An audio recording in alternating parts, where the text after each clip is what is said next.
সিলেটের জিন্দাবাজার সহ গুরুত্বপূর্ণ প্রায় সব কয়টি পয়েন্টে চোখে পড়বে এমন ভিক্ষাবৃত্তি। এই পেশায় বছরের পর বছর ধরেই শিশু থেকে নানা বয়সীরা জড়িত। অনেকেই প্রতিবন্ধী, আবার অনেকে কোলের শিশুকে নিয়ে হাত পাচ্ছেন জনে জনে। জনে জনে হাত পাতলেও প্রাপ্যের খাতায় মিলছে খুবই সামান্য, যা দিয়ে চলে না সংসার।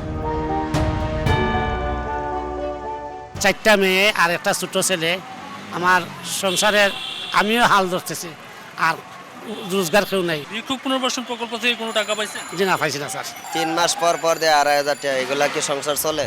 নগরীর প্রায় সর্বত্রই ভিক্ষুকদের দেখা মিললেও অনেকেই জানেন না সিলেটে ভিক্ষুক পুনর্বাসনে সরকারি প্রকল্প থেকে ব্যয় করা হয়েছে অর্ধ কোটি টাকা। সে অর্থ তাহলে কারা পেলেন তা দেখতে চায় সময় সংবাদ।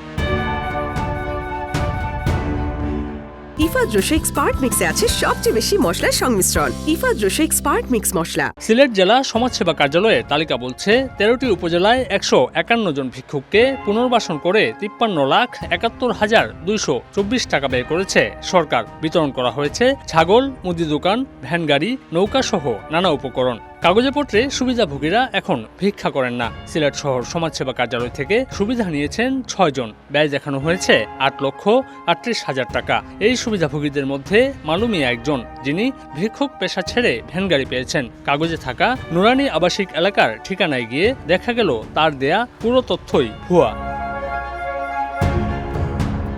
সরকারের একটা প্রকল্পে সরকার হেল্প করছে ওনাকে, উনি 43,000 টাকা নিছে। এটাই ওনার স্থায়ী বাসা। জানা গেল ভিক্ষুক পরিচয়ে সরকারি সুবিধা নেয়া মালু মিয়া মূলত একজন কসাই বা মাংস ব্যবসায়ী। পাওয়া গেল তার সঠিক ঠিকানা। উনি সবসময় কসাইগিরি করছে, উনি গরু কাটছে, আমরা এটা দেখে এসেছি। মালু ভাই এমনিতে কি করে? আমি দেখছি মালু ভাই মাঝে মাঝে গরু কাটছে, এলে ভিক্ষা করতে দেখিনি। কত টাকা দিয়েছিল টোটাল? 6,000 টাকা দিছিল, আর ভ্যান গাড়ির দাম একটা হইল না 30,000 টাকা হইব। আচ্ছা, এটা কোথায় আছে? আমার ভ্যান চলে, বাড়া চলে। ওনার কি কোনো ভ্যান গাড়ি আছে? ওনার জি না, ওনার কোনো বেলগাড়ি নাই তো।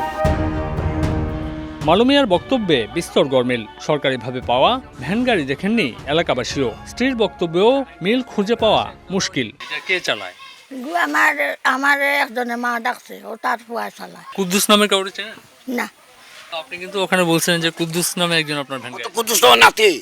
আচ্ছা, না না কুদ্দুস কথা। ও আমরা কুদ্দুসের কথা কইলাম। ও ইয়ার। শহর সমাজসেবা কার্যালয়ের এই কর্মকর্তা ব্যাপারটি নিয়ে নিজেই বিব্রতকর পরিস্থিতির শিকার। আমাদের এখানে মূলত সে আসছিল হলো তার একটা নাতনি, একটা প্রতিবন্ধী। ওই হিসেবে প্রথমে আমাদের অফিসে আসা। নাতনি নিয়ে হয়তো ভিক্ষা টিক্ষাও করতো আর কি, প্রতিবন্ধী বাচ্চা তো। তারপরে আমার আগের অফিসার আর কি তাকে ওই ইয়েগুলো দিছিল আর। সদর উপজেলার কসকালিকা গ্রামের লনা বেগমও পেয়েছেন ভ্যান গাড়ি, তবে তা তাৎক্ষণিক দেখাতে পারেননি তিনি। 2-2.5 বছর হয়েছে। জি। ভ্যান গাড়ি দেখতে পারবো আমরা?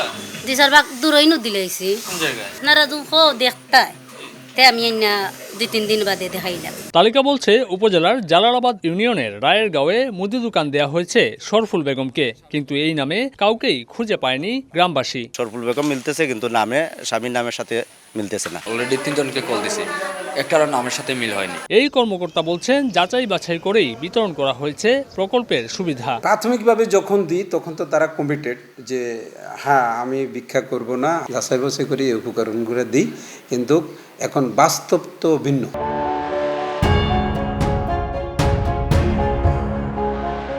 সিলেট বিভাগের 4 জেলায় ভিক্ষুক পুনর্বাসন প্রকল্পে 2010 সাল থেকে এখন পর্যন্ত ব্যয় হয়েছে 2,87 লাখ টাকার বেশি। সরকারি প্রকল্প মাঠ পর্যায়ে বাস্তবায়নের ক্ষেত্রে নজরদারি ঠিক কতটা গুরুত্বপূর্ণ তা সহজে অনুমেয় এই ভিক্ষুক পুনর্বাসন প্রকল্পের বাস্তবতা দেখলে। তাই অদূর ভবিষ্যতে সরকারি প্রকল্পে আরও নজরদারি বাড়ানো প্রয়োজন মনে করছেন সুধীজনরা। আমিনুল ইসলাম, সময় সংবাদ, সিলেট।